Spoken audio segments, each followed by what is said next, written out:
मैं सबसे पहले आज की मीडिया ब्रीफिंग में आप लोगों का वेलकम करता हूं। पिछले कुछ महीनों में बहुत सारे डेवलपमेंट्स लद्दाख में हुआ है, पॉजिटिव डेवलपमेंट्स हुआ है सारे डिपार्टमेंट्स में। और मेरे अंडर जितने डिपार्टमेंट्स हैं जिसमें tourism, culture, labour, employment, excise, GST, मैं एक ब्रीफ आप लोगों को इस पीरियड में क्या क्या डेवलपमेंट हुआ और क्या क्या लद्दाख के डेवलपमेंट और एम्प्लॉयमेंट जनरेशन, एम्प्लॉयमेंट प्रोविजन में क्या प्रोग्रेस हुआ है वो आप लोगों को ब्रीफ करना चाहता हूँ।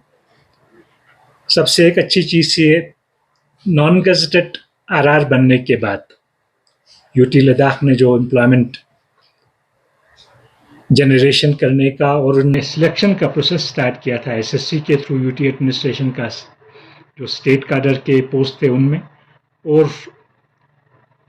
जो हमारे एलएचडीसी के डीएसएसआर भी हैं लेह और कारगिल में भी जो सिलेक्शन का प्रोसेस शुरू हुआ था, अब वो ऑलमोस्ट कंक्लूजन की तरफ, ये वाला फर्स्ट फेज लास्ट ईयर का जो प्रोसेस है वो कंप्लीट हो गया है।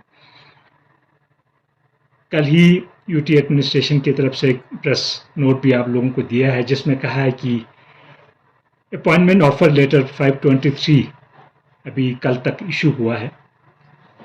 उसमें मेरे डिपार्टमेंट्स के, मैं आप लोगों को थोड़ा डिटेल में, ताकि लोगों को भी ये नॉलेज हो कि क्या क्या पोस्ट और क्या क्या एम्प्लॉयमेंट अपॉर्चुनिटीज़ जनरेट हो रहा है और हमारे अनएम्प्लॉयड यूथ को मिल रहा है, बता दूं। टूरिज्म में हमने अराउंड 17 पोस्ट रेफर किया था एसएससी में, उसमें से अभी तक हमारे पास 4 का अभी तक रिजल्ट आ चुका है, बाकी रिजल्ट आ रहे हैं। 4 का हमने अपॉइंटमेंट ऑफर लेटर कल इशू किया है। उसमें एक असिस्टेंट टूरिस्ट ऑफिसर का पोस्ट है और 3 उसमें रिसेप्शनिस्ट के पोस्ट हैं। सिमिलरली कल्चर डिपार्टमेंट में लाइब्रेरीज आता है, लाइब्रेरीज में हमने 6 अपॉइंटमेंट ऑफर लेटर कल इशू किया है जूनियर लाइब्रेरियन का। लेबर में एक हाईएस्ट जो नॉन गजेटेड में पोस्ट है लेबर ऑफिसर का है, एक वो कल हमने अपॉइंटमेंट ऑफर लेटर इशू किया है। एक एम्प्लॉयमेंट ऑफिसर का कल इशू हुआ है एम्प्लॉयमेंट डिपार्टमेंट में, वो भी नॉन गजेटेड में लेवल 6 का पोस्ट है। करियर काउंसलिंग का एक पोस्ट है, वो भी लेवल 6 का पोस्ट है, वो भी अपॉइंटमेंट ऑफर लेटर कल इशू हुआ है। उसके साथ साथ एक्साइज में हमारे 17 पोस्ट हमने रेफर किया था, 17 का सिलेक्शन लिस्ट आ गया था। ये सारे 17 कल हमने अपॉइंटमेंट के ऑफर लेटर इशू किया है। उसमें 11 एक्साइज गार्ड के हैं, सब इंस्पेक्टर 5 हैं और इंस्पेक्टर 1 है। तो आने वाले दिनों में अक्टूबर एंड तक या बाय मिड नवंबर, मुझे लगता है जितने भी पोस्ट हमने रेफर किया था सबका लिस्ट, सिलेक्ट लिस्ट आ जाएगा, तो वो सारे अपॉइंटमेंट ऑफर लेटर इशू हो जाएगा और बाय एंड ऑफ नवंबर मुझे लगता है बहुत सारे लोग ज्वाइन कर लेंगे और हमारे लड़कों को एम्प्लॉयमेंट का अपॉर्चुनिटी मिलेगा, यूटी एडमिनिस्ट्रेशन में काम करने का अपॉर्चुनिटी मिलेगा। सेम आपका डिस्ट्रिक्ट लेवल पे, क्योंकि मेरे डिपार्टमेंट्स में डिस्ट्रिक्ट काडर का कोई पोस्ट नहीं है, तो डीएसएसआरबी के थ्रू टूरिज्म में, लेबर में, एम्प्लॉयमेंट में, कल्चर में और एक्साइज में ये सारा स्टेट काडर के पोस्ट हैं, तो ये सारे अपॉइंटमेंट ऑफर्स जा चुके हैं। अब टूरिज्म की हम थोड़ा सा बात करें। इस साल कुछ इश्यूज इस साल टूरिज्म में रहा था, तो लोगों का अप्रीहेंशन था कि टूरिस्ट का फ्लो कम होगा। इनिशियली एक तो रोड खुलने में बहुत इस साल इशू रहा था, जोजिला हो चाहे वो मनाली रोड हो, उसमें बाय रोड टूरिस्ट आने में जून तक काफ़ी इशू रहा। और उसके बाद मनाली रोड में इस साल काफ़ी सारे जो फ्लड हुआ हिमाचल में मानसून टाइम में, तो मनाली का हमारा फ्लो जो है टूरिस्ट का काफ़ी कम रहा है, फुटफॉल लद्दाख में। बट ओवरऑल फिर भी मैं कहता हूँ इस साल बहुत अच्छा हमारा एक टूरिस्ट सीजन रहा है, डिस्पाइट गो एयर के जितने फ्लाइट्स हमारे कैंसिल हुए, 5 मिनिमम और 8 मैक्सिमम फ्लाइट्स जो समर टाइम में आता था, गो एयर का इस साल कैंसिल हुआ है। और फ्लाइट के बहुत सारे इनिशियल 1-2 महीने में कैंसिलेशन हुए, ऑलमोस्ट 50% कैंसिलेशन हुआ था बुकिंग का। उसके बावजूद लद्दाख में अभी तक 4.5 लाख से ज़्यादा टूरिस्ट आए हैं, जो कि लास्ट ईयर को छोड़ के, लास्ट ईयर हमें अराउंड 5.3 लाख आए थे। अदरवाइज ऑल टाइम रिकॉर्ड ये भी है जस्ट लास्ट ईयर को छोड़ के। मुझे लगता है अगर ये चीज़ गो एयर और रोड्स का नहीं होता तो इस साल हमारा टारगेट 6 से 7 लाख का टूरिस्ट का आने का था। और एक खुशी की बात है इसमें, जो फॉरेनर्स जो पहले लद्दाख काफ़ी आते थे, इस साल अच्छा फॉरेनर्स का फुटफॉल रहा है। अभी तक अराउंड 32,000 प्लस फॉरेनर्स आए हैं, जो लास्ट ईयर पूरे साल में ओनली 20,000 फॉरेनर्स आए थे। और ये एक अच्छा संकेत है। इससे क्या हुआ, हमारे जितने डिफंक्ट ट्रैकिंग रूट्स थे वो इस साल फिर से रीएक्टिवेट हो गया। मैं स्क्यूमरका वैली गया था, रुम्बक गया था, तो मुझे खुशी इस बात की है कि बहुत सारे फॉरेनर जो आए हैं लद्दाख में आते हैं, उसमें से 80% ट्रैकिंग पे जाते हैं। और मेरे से उस एक दिन में इतने सारे ट्रैकिंग ग्रुप्स वहाँ मिले, तो उससे वहाँ के लोगों का एक एम्प्लॉयमेंट जनरेशन, जितने होम स्टेज थे इन एरियाज़ में, वो सारे होम स्टेज फिर से शुरू हो गया है। उनका एक अच्छा एम्प्लॉयमेंट का अपॉर्चुनिटी गाँव में मिल गया है। और नेक्स्ट ईयर का हमारा टारगेट बहुत अच्छा है। और अभी जो हमें इंफॉर्मेशन प्लस जो क्वेरीज आ रहा है उसके हिसाब से नेक्स्ट ईयर का टूरिस्ट सीजन हमारा, प्रोवाइडेड हमारा एयरलाइंस का इशू अच्छा रहे और हाईवेज का अगर रोड टाइम पे खुल जाए, तो एक अच्छा सीजन लद्दाख के लिए होगा। और एक दो चीज़ें लद्दाख में, जो हम पूरे लद्दाख को टूरिस्ट के लिए खोलने का हमने जो सिलसिला शुरू किया था परमिट ख़त्म करके सबसे पहले, उसके बाद जितने रिस्ट्रिक्शन हमारे डिफेंस फोर्सेस की तरफ से थे, सिक्योरिटी की वजह से थे, ऑलमोस्ट हमने सारा कुछ रिमूव कर दिया है। उसमें एक आपका हनले में फॉरेनर्स के लिए नाइट स्टे अलाउड नहीं था। हनले को हमने dark sky reserve last year notify किया है, और उसमें हम एस्ट्रो टूरिज्म के लिए टेलीस्कोप्स भी बहुत सारे होम स्टेज को दिया हुआ है। 18 को टूरिज्म ने एक बड़ा टेलीस्कोप भी लगाया है। तो फॉरेनर्स का MHA ने वो भी अलाउ कर दिया है नाइट स्टे का, तो हनले में फॉरेनर्स नाइट स्टे अप कर सकते हैं। तो उससे वो डार्क स्काई रिजर्व का भी एक अच्छा प्रमोशन होता है, और फॉरेनर्स बहुत आते हैं एस्ट्रो टूरिज्म के लिए। तो ये हनले के लिए, और इस साल हनले में जितने होम स्टेज थे 40 प्लस वहाँ होम स्टेज हैं, समर में ऑलमोस्ट सारे बुक थे, और इनका इतना अच्छा इनकम जनरेशन इस साल हुआ। जब नोमैडिक फेस्टिवल हुआ तो हमें वहाँ एकोमोडेशन नहीं मिल रहा था हनले में। हमें कल्चर डिपार्टमेंट की तरफ से हमने 70-80 हमें टेंट लगाने पड़े थे वहाँ पे एकोमोडेशन के लिए। तो इस तरह से हमारे जैसे सियाचिन बेस कैंप खोला हमने, दमचौक इस साल खोला। हालांकि इस साल हमने प्रमोट ज़्यादा नहीं किया दमचौक का, क्योंकि वहाँ पे हमारे फैसिलिटीज़ ज़्यादा नहीं थे। और नेक्स्ट ईयर हम हॉट स्प्रिंग भी खोलने जा रहे हैं, उसमें अब कोई रिस्ट्रिक्शन नहीं है, गोगरा हॉट स्प्रिंग। और इवन कारगिल में देखें जो सामने पीक है, हम वहाँ तक वो ओपन कर दिया है। तो कोई ऐसा इशू नहीं है। एक दो जगह जस्ट एक हमारा मुश्को वैली में अभी हम वो भी जल्दी बहुत हम कोशिश कर रहे हैं, डिफेंस फोर्सेस के साथ एमओडी के साथ टेकअप किया है, तो वो भी जल्दी खुल जाएगा। तो कोई ऐसा जगह नहीं रहेगा जो टूरिस्ट के लिए ओपन नहीं हो। मार्सिमिकला और स्को वैली पहले अलाउड नहीं था, अब MHA ने उसका भी अप्रूवल दिया है ट्रैकिंग के लिए, और टूरिज्म सर्किट में आ गया है। मार्सिमिकला से आप जाओगे तो आप हॉट स्प्रिंग और आप गोगरा भी जा सकते हैं। उसमें सिर्फ हमें कुछ पुलिस का बंदोबस्त करना होगा पोस्ट का, क्योंकि वो थोड़ा सा सिक्योरिटी पॉइंट ऑफ व्यू से सेंसिटिव एरिया है। सेकेंडली, टूरिज्म डिपार्टमेंट ने लद्दाख में, जब हम पहले J&K स्टेट का पार्ट था, तब भी टूरिस्ट एरिया, टूरिस्ट जो ट्रेड एक्ट है रजिस्ट्रेशन, उसमें नोटिफाई नहीं हुआ था। तो लीगली लद्दाख में जितना भी टूरिस्ट रिलेटेड आपको ट्रेड चलाना है, उसके लिए टूरिस्ट एरिया नोटिफाई होना बहुत ज़रूरी था एक्ट के हिसाब से। जो Jammu and Kashmir registration of tourism trade act में हमने इस साल पूरे लद्दाख को टूरिस्ट एरिया घोषित किया है, उसका अप्रूवल हुआ है। नोटिफिकेशन हम बहुत जल्दी निकाल रहे हैं, क्योंकि हम रजिस्ट्रेशन का भी प्रोसेस सिंप्लीफाई कर रहे हैं, इसलिए हमने अभी नोटिफाई नहीं किया है, बट ये अप्रूव हो गया है। पूरा लद्दाख टूरिस्ट एरिया है, एक्सेप्ट वाइल्ड लाइफ सेंचुरीज जो वाइल्ड लाइफ डिपार्टमेंट के अंडर नोटिफाइड है। उससे क्या होगा, लद्दाख के जितने भी टूरिज्म से रिलेटेड जितने स्टेक होल्डर्स हैं, होटल्स हैं, रेस्टोरेंट्स हैं, आपके बाकी ट्रेड्स है, आप ये रिजॉर्ट्स चलाओगे, आप रेस्टोरेंट्स चलाओगे, आप गेस्ट हाउसेस चलाओगे, होम स्टेज चलाओगे, तो वो सारे बेनिफिट्स उनको मिल जाता है जो गवर्नमेंट की तरफ से उनको मिलता है। प्लस वो लीगली एक बिजनेस चलाने का उनका एक्ट के हिसाब से ये एक प्रोविजन था जो उनके लिए बहुत ज़रूरी था। अदरवाइज हम रजिस्ट्रेशन भी नहीं कर पा रहे थे लास्ट 2 साल से, उसमें बहुत सारे लीगल इश्यूज थे। अब हमने इन लीगल इश्यूज को ख़त्म कर दिया है, तो वो टूरिस्ट एरिया एक बहुत अच्छा टूरिस्ट फ्रेटर्निटी के लिए बहुत ज़रूरी था, ये हमने कर दिया है। साथ साथ हम एडवेंचर टूरिज्म में 10 स्पोर्ट्स को हमने आइडेंटिफाई किया है। उनका गाइडलाइंस हमारा ऑलमोस्ट ऑल इंडिया जो गाइडलाइंस है उसी के हिसाब से। अदरवाइज हमें बहुत इशू आता है, जो रजिस्टर्ड गाइड्स हैं या उनके कोचेस हैं वो डिफरेंट स्टेट्स में अगर डिफरेंट उसका कंडीशन टर्म्स रखेंगे तो वो हमें नहीं मिल पाता है। इसलिए हमने ऑल इंडिया अलाइन करके वो भी हमारा कंप्लीट है, अप्रूवल का प्रोसेस उसका ऑलरेडी स्टार्ट हो चुका है, बहुत जल्दी वो भी अप्रूव हो जाएंगे। कल्चर की तरफ से और टूरिज्म की तरफ से प्रमोशन में इस साल हमने बहुत सारे इंपॉर्टेंट फेस्टिवल्स किए हैं, आप लोगों को पता है। आप लोगों ने बहुत सारे कवर भी किया है फेस्टिवल्स। बड़े बड़े फेस्टिवल्स में अगर हम बात करें, आपका नोमैडिक फेस्टिवल इस साल हल्ले में बहुत अच्छा सक्सेसफुल रहा था और बहुत टूरिस्ट भी आए थे। उसमें हमें फॉरेनर्स का नाइट स्टे का बहुत रिक्वेस्ट आया था और एमएचए से हमने शॉर्ट टर्म रिक्वेस्ट करके 3 नाइट्स का स्पेशल परमिट फॉरेनर्स के लिए वहाँ मिला था। अब तो पूरा अलाउ कर दिया एमएचए ने, अभी सितंबर में उसका सर्कुलर नोटिस आया है, ओएम आया है। सेकंड हमारा इम्पोर्टेंट जो ज़ास्कार फेस्टिवल, अभी रिसेंटली कारगिल में सर इलेक्शन का 2 महीने का जो प्रोसेस लंबा चला, नहीं तो हम अगस्त में करना चाहते थे, वो नहीं हो पाया था। उसके बावजूद एक बहुत सक्सेसफुल, मैं कहना चाहूँगा, एक फेस्टिवल रहा है।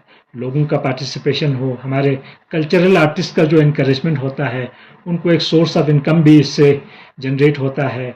हमारे जितने आर्टिस्ट हैं, सिंगर्स हैं, डांसर्स हैं, गाँव के हों या लद्दाख के बाकी कोने से हों, तो उन सबको एक अच्छा अपॉर्चुनिटी मिलता था और लद्दाख का एक अच्छा प्रमोशन होता है। मीडिया के थ्रू ये कवरेज अच्छा हुआ था और सोशल मीडिया के थ्रू अच्छा कवरेज होता है। तो लद्दाख एक कल्चरली बहुत ही रिच जगह है और हमारे कल्चर को भी इससे एक प्रमोशन अच्छा मिलता था। थर्ड, लद्दाख फेस्टिवल हमने किया, लेह में 4 दिन किया। वो एक अच्छा बहुत बड़ा फेस्टिवल था। कारगिल में अभी हमें 1-2 फेस्टिवल करना है, अगर वेदर ठीक रहा तो द्रास में हम करना चाहते हैं नेक्स्ट वीक में, और चिकटन में करना चाहते हैं, और एक कारगिल फेस्टिवल जो होता है उसका भी हम प्रोसेस शुरू करेंगे। अगर मौसम अच्छा रहा तो हम ये सारे फेस्टिवल्स करेंगे। विंटर में फिर हमारा ममानी फेस्टिवल आता है, लोसार फेस्टिवल आता है, और कल्चर और टूरिज्म दोनों मिला के, क्योंकि इनसे कल्चरल प्रिजर्वेशन भी हो रहा है और कल्चर का प्रमोशन भी हो रहा है, साथ साथ टूरिज्म के लिए एक अच्छा एवेन्यू ओपन होता है। बहुत सारे स्टेक होल्डर्स के लिए एक बिजनेस का एक एवेन्यू इससे जनरेट होता है और अच्छा कल्चरल टूरिज्म प्रमोट होता है। तो ये कुछ चीज़ें बहुत टूरिज्म के लिए ज़रूरी है। और टूरिज्म में साथ साथ इस साल ऑनरेबल एलजी का बहुत एम्फेसिस है क्लीनलीनेस का। तो इस साल हमारा एम्फेसिस था ट्रेकिंग रूट्स जितने हमारे हैं, प्लस माउंटेनियरिंग के बेस कैंप्स हमने जितने सारे ओपन किया है, उन सब में हमने सफाई अभियान काफ़ी चलाए हैं क्लीनलीनेस के। और जितने भी टूरिस्ट एरियाज हैं उन सब में हमने सफाई का एक अभियान चला रखा है। और एक वो अब रेगुलर एक फीचर होगा, क्योंकि सफाई एक दिन करेंगे, फिर नेक्स्ट 7 डेज में फिर वही गंदगी लोग डालते हैं। मेरा तो रिक्वेस्ट हमेशा ये रहा है कि लोग भी एक अच्छे सिटीजन की तरह बिहेव करके, गंदगी प्लीज़ आप लोग लिटरिंग नहीं करेंगे, चाहे वो टूरिस्ट हो, हमारे लोकल हों, हमारे टूर ऑपरेटर्स हों, टैक्सी ऑपरेटर्स हों, बस ऑपरेटर्स हों, होटल ऑपरेटर्स हैं, सबकी रिस्पॉन्सिबिलिटी है लद्दाख को एक अच्छा टूरिस्ट स्पॉट और डेस्टिनेशन मेंटेन रखने के लिए। हम सबको लद्दाख की सफाई का भी ख्याल रखना है। थर्ड, एक चीज़ बहुत मुझे ज़रूरी लगता है, जो सोलो ट्रैकर्स हमारे जाते हैं। इस साल कुछ अनफॉर्चुनेट एक इंसिडेंट हुआ था, एक इटालियन ट्रैकर सोलो चला गया, वो ट्रेस नहीं हो रहा था, उसका डेथ हुआ। तो सोलो ट्रैकर्स के बारे में मैं ये कन्वे करना चाहता हूँ आप लोगों के माध्यम से कि सोलो ट्रैकिंग के हमें डिस्करेज करना है। एमएचए की तरफ से भी अलाउड नहीं है, अनलेस टूरिस्ट गाइड नहीं हो आप सोलो ट्रैकिंग पे नहीं जा सकते। हम सोचते हैं टूरिज्म डिपार्टमेंट की तरफ से भी हम एक गाइडलाइन बना देंगे कि जब भी कोई ट्रैकिंग के लिए जाते हैं, लद्दाख में बहुत रिमोट ट्रैकिंग रूट्स हैं जहाँ पे कहीं पे 1 हफ्ता भी लगता है, 3 दिन लगते हैं, 7 दिन लगते हैं। तो इन ट्रैकर्स को जितने भी जो भी ट्रैक्स पे जाएंगे, चाहे वो होटल से जाएं, गेस्ट हाउस से जाएं, खुद जाएं, उनको पहले टूरिज्म डिपार्टमेंट को नोटिफाई करना होगा कि मैं ट्रैकिंग इस डेट को शुरू कर रहा हूँ, इस डेट रूट से शुरू कर रहा हूँ और मेरा डेस्टिनेशन यहाँ पे मैं इस डेट को पहुँच जाऊँगा, हम इतने लोग जा रहे हैं। उससे हमें एक इन्फॉर्मेशन होगी, बाद में रेस्क्यू में बहुत काम आता है। अदरवाइज हमें रेस्क्यू में भी पता नहीं चलता कहाँ पे लोकेशन है, क्योंकि मोबाइल कनेक्टिविटी हर जगह नहीं है और पहाड़ों में हो भी नहीं सकता। अगर इनहेबिटेड एरियाज में मोबाइल हम लगा भी दें, नेक्स्ट ईयर जो हमारा टारगेट है 25 तक सेचुरेशन करने का 5G 4G का, तो बट जितने माउंटेनस एरियाज हैं उनमें टावर तब भी नहीं होगा, क्योंकि वहाँ हैबिटेशन नहीं होगा। तो ये ट्रैकिंग वाला है, क्योंकि अब अच्छा से एक फिर से री इन्वेंट हुआ है, री इन्विगोरेट हुआ है, तो इनको हमें अच्छी तरह से एक टूरिस्ट गाइड्स और हमारे अल्टोआ और लद्दाख, कारगिल में अक्टा, अलगा सबसे मिलकर एक प्रोफेशनली इसको चलाना होगा। तो मैं अभी रिसेंटली अल्टोआ वालों से बात कर रहा था, उनके ऑफिस बियरर्स से, तो वो कह रहे थे जितने फॉरेनर्स आते हैं उसमें से 80% ट्रैकिंग पे जाते हैं एटलीस्ट। हमारे डोमेस्टिक बहुत कम जाते हैं, जो डाई हार्ट कुछ लोग आते हैं ट्रैकिंग पे जाने के लिए, अदरवाइज जो हमारा मेजर 80% टूरिस्ट आता है उसमें से कम जाता है। बट फॉरेनर्स आपको 30,000 आए तो 20,000 ट्रैकिंग पे जाते हैं। तो इसमें हमें अच्छे रेगुलेशन की ज़रूरत है। मीडिया के थ्रू भी हमें, मुझे लगता है कि एक अवेयरनेस हमें क्रिएट करना पड़ेगा लद्दाख की सफाई के लिए भी, और लद्दाख में एक सेफ ट्रैकिंग और माउंटेनियरिंग का एक प्रैक्टिस हो, और वो टूरिज्म के लिए भी अच्छा होगा, विलेजेस के लिए भी अच्छा होगा, रूरल टूरिज्म के लिए भी अच्छा होगा।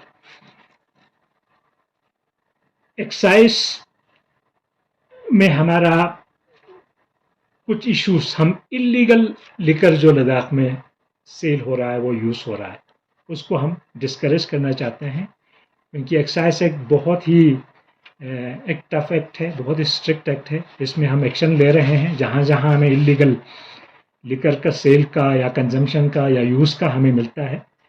हम ये यकीन दिलाना चाहते हैं कि इलीगल जो लिकर ट्रेडिंग है, इसको हम पूरे लद्दाख को लिकर उस माहौल में हम नहीं लाना चाहते हैं। इसलिए हम लीगली जितने भी आपके बास चलते हैं या आपका जो सेल पॉइंट्स चलता है, वो भी आफ्टर पब्लिक नोटिफिकेशन के हम इशू करते हैं। पब्लिक में पहले कहते हैं कि हम यहाँ खोलना चाहते हैं, ऑब्जेक्शन है तो आप लोग ऑब्जेक्शन फाइल करें।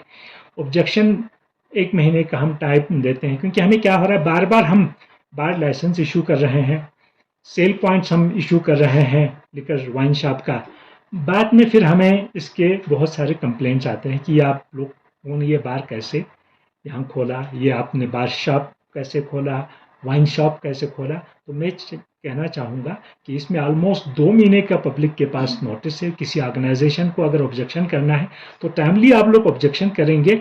इसमें एक स्पेसिफिक स्ट्रिक्ट रूल्स हैं। आपका रिलीजियस प्लेसेस के 100 मीटर्स के अराउंड कोई बार नहीं हो सकता, कोई आपका सेल पॉइंट नहीं हो सकता, स्कूल के आसपास नहीं हो सकता, 100 मीटर्स का लिमिट है हमारे पॉलिसी में, हॉस्पिटल्स के आसपास 100 मीटर्स में आप कोई बार नहीं हो सकता।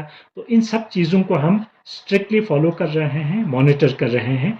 और सेकंड में एक चीज़ बताना चाहूँगा, टूरिस्ट आते हैं या बाहर से भी जो आते हैं, उनकी इंफॉर्मेशन के लिए भी एक्साइज में बहुत नॉलेज और अवेयरनेस नहीं है। लोग अगर बाहर से भी आप लिकर लेके आते हैं तो लीगली आप ओनली 2 बल्क लीटर इंडिविजुअली लेके आ सकते हैं। उससे ज़्यादा जो भी आप लाएंगे वो इलीगल है, आप लोग को पकड़ा जा सकता है, आप लोग जेल में जा सकते हैं। और सेकंड, नारकोटिक्स ड्रग का लास्ट ईयर हमारे पास काफ़ी यहाँ पे इश्यूज आए थे और हमारे लद्दाख पुलिस ने अच्छा काम किया था, पकड़ा था।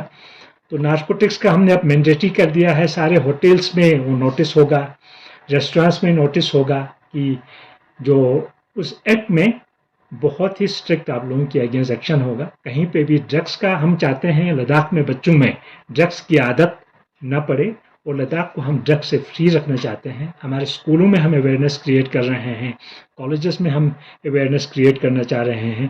तो ड्रग्स तो बिल्कुल कंप्लीटली 100% नो है। लिकर का ओनली लीगली जो आपका एस्टैब्लिश्ड बार है या वाइन शॉप है, आप वहाँ से लेंगे और जो प्रिस्क्राइब्ड क्वांटिटी आप उससे ज़्यादा नहीं ले सकते। और आप इन पब्लिक आप फिर भी ड्रिंकिंग नहीं कर सकते। बार में पीना है तो आपको बार के अंदर पीना है। आप वाइन शॉप से लेके जाओ, कोई आपको घर के अंदर पीना है, और आप बाहर जाके आप पार्क में नहीं पी सकते, आप टैक्सी स्टैंड पे आप नहीं पी सकते, आप होटल में जाके आप नहीं पी सकते अनलेस आप अपने रूम में जाके। तो प्राइवेसी में आप लोग जो भी अपना करें। बट लद्दाख में ये नशे का जो हमारे जितने भी ऑर्गेनाइजेशन, सोशल रिलीजियस ऑर्गेनाइजेशन है, वो लोग भी चाहते हैं, हम भी सपोर्ट करते हैं। ये हम नहीं चाहते कि लद्दाख में हम लिकर का एक पूरा वो चलाएं। हम चाहते हैं एक रेगुलेटेड, लॉफुली जो यूज़ करें, अपने प्राइवेट लैब में यूज़ करें, उसको हम रेगुलेट करेंगे, मॉनिटर करेंगे, अदरवाइज हम उन पर बहुत स्ट्रिक्ट एक्शन ले लेंगे। कल्चर का आप लोगों को पता है, कल्चर सेंटर 2 बनना था, लेह में एक, कारगिल में एक। लेह का हमारा DPR कंप्लीट होके 96 करोड़ का जो हमारा कल्चर सेंटर, उसका फाउंडेशन स्टोन भी रख चुका है, उस पर काम, मटेरियल वगैरह प्रोक्योर हो रहा है। तो काम शुरू होगा 3 साल में, एलजी साहब का उसमें आदेश है वो कंप्लीट करना है। तो एक बहुत अच्छा कल्चर सेंटर हमारे यहाँ बन रहा है। वे सेट एमिनिटीज़ हमारे लद्दाख में बहुत इशू है। जैसे जैसे हम टूरिज़्म के लिए सारे कॉर्नर्स लद्दाख के खोल रहे हैं, तो हमें toilets plus minimum cafeteria, tea stalls की जो फैसिलिटी है हमने काफ़ी सारी डेवलप किया। अराउंड 40 से ज़्यादा हमने लद्दाख में टूरिस्ट रूट्स पे किया है, बट उनके ऑपरेशन में बहुत इशू आ रहा है। अब हम कोशिश कर रहे हैं कि नेशनली कोई भी रिकग्नाइज प्रोफेशनली जो इनको चला सकता है, कोई ऐसा ऑर्गेनाइजेशन आ जाए, हम आइडेंटिफाई करके एज पर रूल जो हम कर सकते हैं। हम चाहते हैं लद्दाख में ये वे सेट एमिनिटीज़ अच्छी तरह से चले, टूरिस्ट के लिए भी एक फैसिलिटी होगा, हमारे अपने लोकल लोगों का जितना मूवमेंट होता है उनके लिए भी एक अच्छा फैसिलिटी होगा, और जहाँ जहाँ हमें और इस्टेब्लिश करने की ज़रूरत है वो हम कर लेंगे। नेक्स्ट ईयर हम चाहते हैं कि ये 41 एटलीस्ट प्रोफेशनली हमारा वे सेट एमिनिटीज़ अच्छी तरह से चले। हेरिटेज हमारे लिए बहुत ज़रूरी है। कल्चर का मैंने पहले बात किया, तो हेरिटेज में हमने लास्ट ईयर एक लिस्टिंग किया था, मोर देन 800 हेरिटेज साइट्स। उसमें से 5-6 का डेवलपमेंट के लिए लास्ट ईयर लिया था, उसमें से भी 4 का भी हमने टेंडर कर दिया है। वो उन पे काम शुरू हो रहा है। एक 6 का जैसे हमारे छोरतंज का था, उसका कंप्लीट हो चुका है डीपीआर, उस पर हम बहुत जल्दी अप्रूवल दे के काम करेंगे।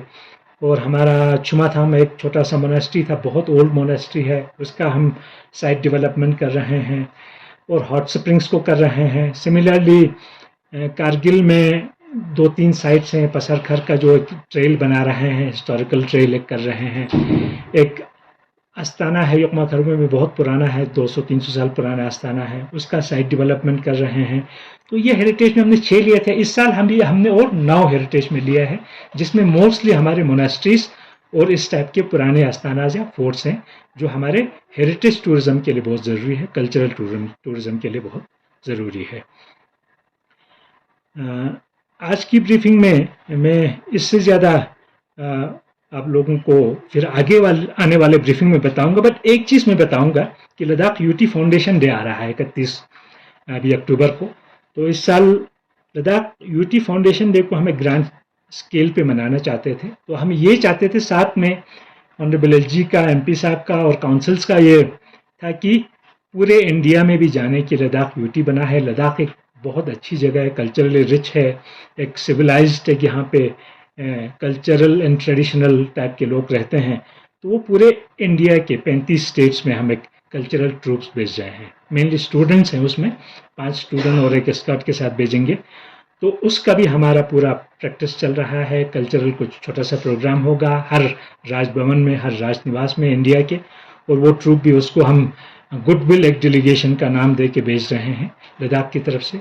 और एलजी साहब इसमें पर्सनली सारे स्टेट्स के साथ, यूटीज़ के साथ टच में है, गवर्नर्स के साथ, एलजीज के साथ। और ये ट्रूप भी हमारा 28 या 29 को यहाँ से डिपार्ट होगा और हर स्टेट और हर यूटी में जाके लद्दाख का एक नाम करेगा, लद्दाख को प्रमोट करेगा, एक लद्दाख को अच्छी तरह से प्रेजेंट करेगा। तो मैं इससे ज़्यादा आज नहीं बोलूँगा, बाकी आप लोगों का कुछ क्वेश्चन हो तो मैं लेने के लिए तैयार। सर, मैं थैंक यू। मुजफ्फरवानी दिल्ली न्यूज़ से। तो आमतौर पे से एक शिकायत ये रहती है कि जो डोमेस्टिक टूरिस्ट्स का इन्फ्लक्स इस वजह से कम रहता है क्योंकि एयरलाइन जो चार्ज करता है फीस वो बहुत ज़्यादा होता है, पर्टिकुलरली विंटर्स के मंथ्स में। तो उसके लिए यूटी एडमिनिस्ट्रेशन की तरफ से कोई इकदाम है उसको रेगुलेट करने के लिए? लास्ट ईयर ये विंटर वाला इशू हमेशा आता है। विंटर वाला इशू एक तो वन वे हमेशा इशू है। दिल्ली से आओगे आप, चंडीगढ़ से आओगे, टिकट बहुत चीप मिलता है आपको, बहुत मतलब बिलो रेट आपको मिलेगा 2000-3000 में। बट ले से जाएंगे क्योंकि सारे विंटर में यहाँ से ट्रैवल करते हैं, तो ले से दिल्ली का बहुत कॉस्टली होता है। पर्सनली हमारे यहाँ ऑनरेबल एलजीस ने ministry of civil aviation, MHA के साथ इसको टेकअप किया था, but ministry of civil aviation का ये कहना था ये एक टोटली डीरेगुलेटेड एरिया है, प्राइसिंग जो है। उसके बावजूद इस साल जो गो एयर का इशू हुआ था, सिविल एविएशन मिनिस्टर की तरफ से उन्होंने एक सारे एविएशन जितने भी हमारे यहाँ पे कंपनीज हैं उनसे रिक्वेस्ट किया था कि आप लोग प्लीज़ रेशनलाइज करें, आप लोग एक रूट को महंगा ना करें।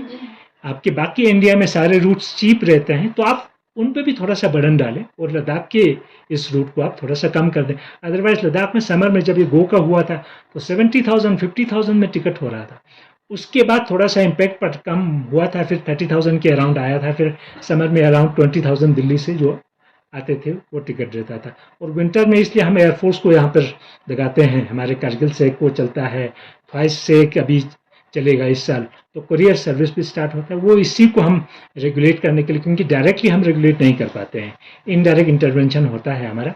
और इसलिए हमारा जो टनेज का जो हम सब्जियां लाते हैं वो हम already Ladakh UT civil aviation department जो है पहले ही लेके रखते हैं। एयरफोर्स और सिविल एविएशन जितने भी हमारे कंपनीज हैं उनसे उस पर फ़र्क नहीं पड़ता, पर पैसेंजर पे फ़र्क पड़ता है। तो ये कोशिश तो हमारा हमेशा होता है कि एक रीजनेबल प्राइस रहे, यहाँ से जाने का भी रीजनेबल हो, क्योंकि वहाँ से आने वाले कम होते हैं तो उसमें रेशनलाइज कर सकते हैं। वहाँ से आते समय भी उसको थोड़ा सा आप 2000 की जगह 4000 कर दें और यहाँ से भी आप थोड़ा सा उसको कम कर दें, तो ये एक वे आउट हो सकता है। और सिविल एविएशन कंपनीज ने भी लास्ट ईयर थोड़ा सा हमें फेवर किया था और हमें उम्मीद है इस साल भी हम फॉलो कर रहे हैं। और एलजी साहब हमेशा ये डायरेक्शन दे रहे हैं, इसको हम मॉनिटर करें और इसको सिविल एविएशन मिनिस्ट्री के साथ हो, एमएचए के साथ हो, टाइम टाइम पे हम इसको उठाते रहते हैं। सर, जो हमारे टूरिज्म की बात करें, जो टूरिस्ट से एनवायरमेंटल फी हम चार्ज करते हैं, वो कितना यूटी एडमिनिस्ट्रेशन के पास चुका है, क्या किस में यूटिलाइज करें? ये जो इन्वायरमेंट फी है ये ओनली ले में है। ये लद्दाख ऑटोनोमस हिल डेवलपमेंट काउंसिल ले कलेक्ट करता है, जो डीसी के थ्रू ऑनलाइन कलेक्ट कर रहे हैं। अभी शायद 400 रुपीज़ पर हेड है। ये कलेक्शन उनका एक संगडा एक स्कीम चल रहा है, आप लोगों को पता है, जो वेस्ट कलेक्शन, वेस्ट सेग्रीगेशन और उसका डिस्पोजल का। तो ये मेनली संगडा के एस्टेब्लिशमेंट के लिए और उसका ऑपरेशन और मेंटेनेंस के लिए। सर, दूसरी बात आपने बताया कि लद्दाख के पूरा टूरिस्ट के लिए नोटिफाई हुआ, तो नुब्रा में गेस्ट हाउस और होटल का कुछ इश्यूज था रजिस्ट्रेशन लाइसेंस रिन्यूअल के लिए, उसका क्या स्टेटस? नुब्रा में आपको पता है पूरा काराकोरम जो वाइल्ड लाइफ सेंचुरी है उसमें नुब्रा कंप्लीट आता है आपका। चांगथांग में आपका पूरा दुर्बुक और हमारे न्यूमा सब डिवीजन आता है, और हमारे इसमें आपका हिमिस पार्क में आता है। इनमें लास्ट ईयर से रेशनलाइजेशन के लिए बहुत कोशिश कर रहे हैं यूटी एडमिनिस्ट्रेशन, एलएचडीसी और वाइल्ड लाइफ डिपार्टमेंट को साथ लेके। Institute of wild life Dehradun वो उसमें हमारा टेक्निकल गाइड कर रहा है। तो एलजी साहब एवरी वीक इसको रिव्यू करते हैं। अभी रेशनलाइजेशन का रिवेन्यू रिकॉर्ड्स उनको देना था, वो शायद डीसीस ने प्रोवाइड किया है कि इनहेबिटेड एरियाज को अब ये कोशिश कर रहे हैं कि हम सेंचुरीज में से निकाल के उसको नॉर्मल हम जो हमारे एरिया है, लैंड एरिया है, उसमें लाएं। होपफुली ये थोड़ा सा लंबा प्रोसेस होगा, क्योंकि इसमें एक स्टेट लेवल कमेटी होता है, फिर नेशनल लेवल कमेटी है, फिर एनजीटी में जाएगा, फिर ये सुप्रीम कोर्ट अल्टीमेटली इसको डिसाइड करेगा। प्रोसीजर लेंथी होगा, बट ऑनरेबल एलजी इसको मिनिस्ट्री से लेकर जो फॉरेस्ट इंस्टीट्यूट है देहरादून उनसे लेकर हमारे डिपार्टमेंट के साथ एवरी वीक रिव्यू करता है। आने वाले हो सकता है कुछ महीनों में इस पर कुछ प्रोग्रेस होगा।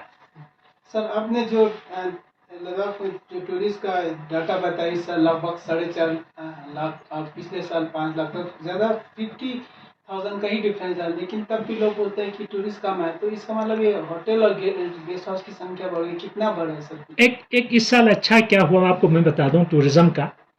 पहले टूरिस्ट के लिए हमारे पास 2 रूट थे, एक आप मनाली से आता था, एक श्रीनगर से एक बाय एयर आता था, तो वो सारे ले पहुंच जाते थे।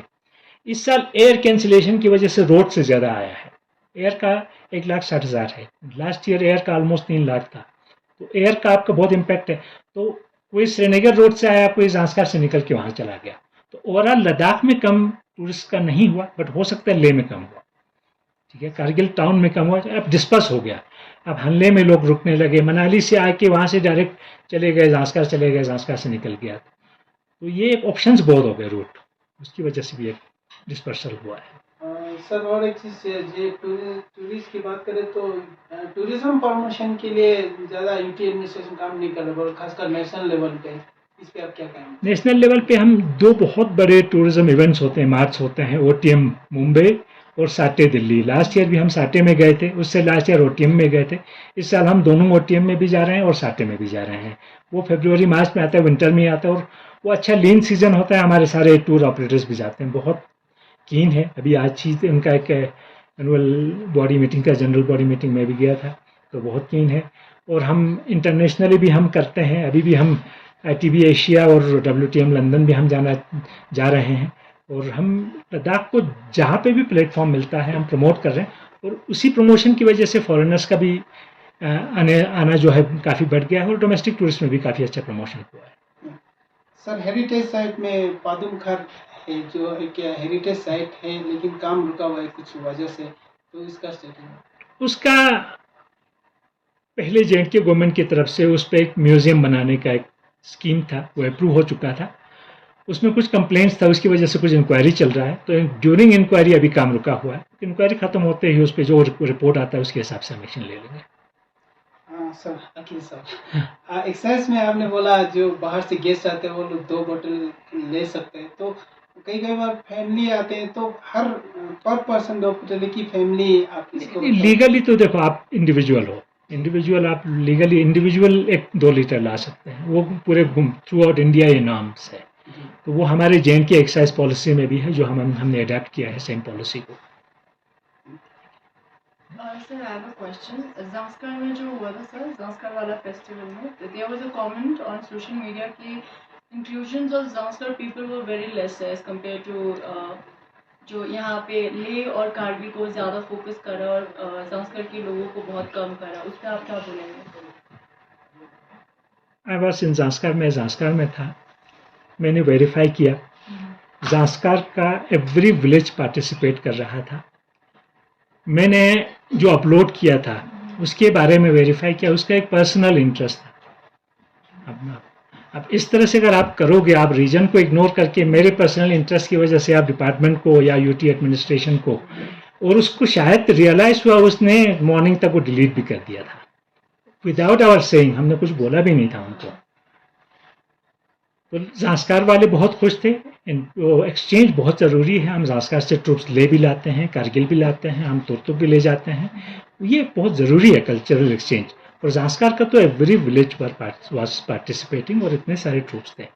इलेक्शन की वजह से प्रैक्टिस कम हुआ था, that was right question. Okay. UT Ladakh बनने के बाद जो इंडियन टूरिस्ट है वो अपने गाड़ी में आ रहे हैं सर, तो ट्रैवल एजेंसीज पे क्या असर हो रहा है, उसके बारे में आपका क्या कहना है सर? इंडिया में कमर्शियल व्हीकल्स के लिए आपको एक रूट परमिट होता है, प्राइवेट गाड़ियों के लिए आपको movement as an individual freedom है, आप कहीं भी इंडिया में जा सकते हो। ये कुछ परसेंटेज हमेशा रहेगा टूरिस्ट का, 5 लाख आए 10 लाख आए, उसमें से 20% 30% पर्सनल व्हीकल से आ जाएगा। अब जैसे टूरिस्ट नंबर बढ़ रहा है तो उसका परसेंटेज वाइज तो नहीं होगा, बट क्वांटम आपको बहुत ज़्यादा दिखेगा। पहले 1 लाख आते थे तो उसमें से हार्डली 5% 10% गाड़ी लेके आते थे, अभी 5 लाख आते हैं, 5-10% लेके आए, तो 5 टाइम्स आपका बढ़ गया गाड़ी का। बाइकर्स का भी देखो, हमारे लद्दाख में मुझे खुशी है कि हमारे बाइकर एसोसिएशन में मोर देन 3000 बाइक्स हैं रेंटल्स पे जो देते हैं। और मैंने अभी उनके प्रेसिडेंट से पूछा, कहते हैं सर इस साल हमारा बहुत अच्छा बिजनेस रहा। अदरवाइज प्राइवेट बाइकर्स भी आते हैं जो अपना प्राइवेट बाइक लेके आते हैं। कमर्शियल आप गाड़ियाँ विदाउट परमिट आप नहीं ला सकते, बट प्राइवेट पे हम कोई बैन नहीं लगा सकते, वो फ्रीडम इंडिया में हर सिटीजन को है।